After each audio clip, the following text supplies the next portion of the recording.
I've always been a sucker for a good disaster film, and the 1970s had a bumper crop of disaster flicks, from The Towering Inferno to Poseidon Adventure, from Avalanche to Tidal Wave, from Beyond the Poseidon Adventure to 1979's Meteor.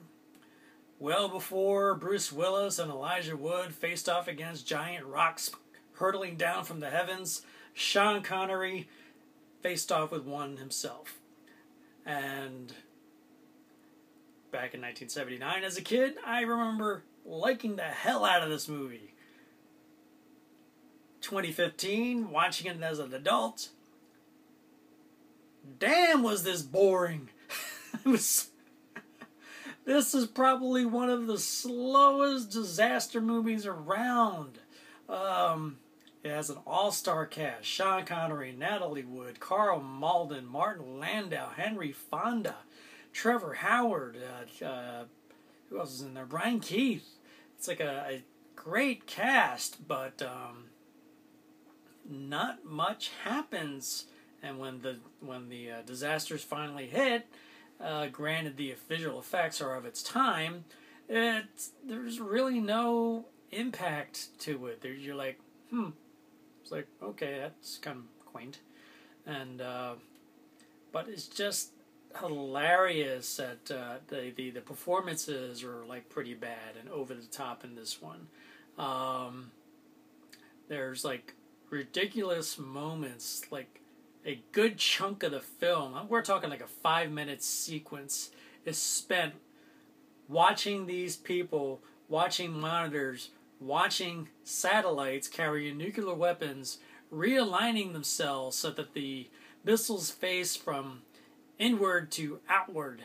And they're just like watching this as this exciting and patriotic score for the Soviet Union and for the United States is underplaying it, and it's like this is pretty damn cheesy and dull. We're literally sitting here watching rockets rotate.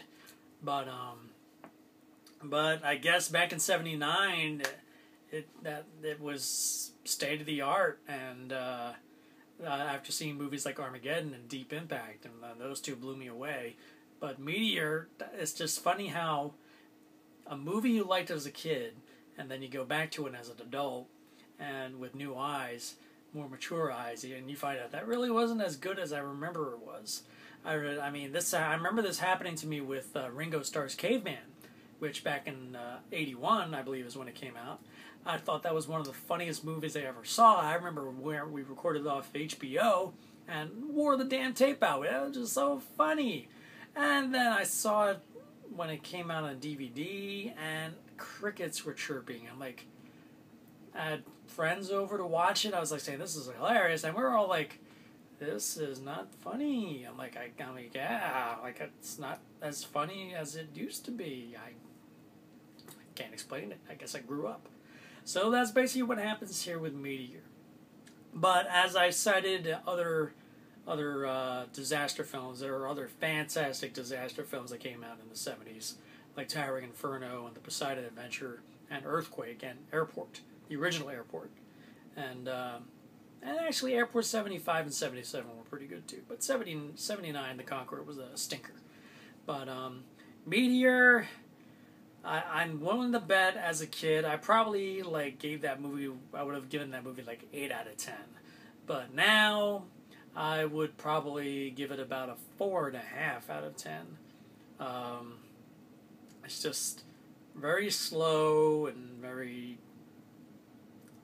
undramatic, and when the reasons why you watch this movie is to see the disasters happen, and when they do happen and what they show is rather underwhelming.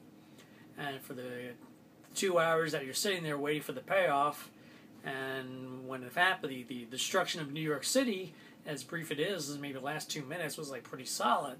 But yeah, you have to sit through an hour 50 or however much longer that is just to get to those few minutes. So there you have it. There's my Throwback Thursday review of the 1979 disaster film Meteor. If you like my review, please hit the like button below. I added a trailer for Meteor in the description box. And if you haven't already, please subscribe to my channel so you can stay on top of the reviews as they come in. Until the next Throwback Thursday video, keep watching the skies.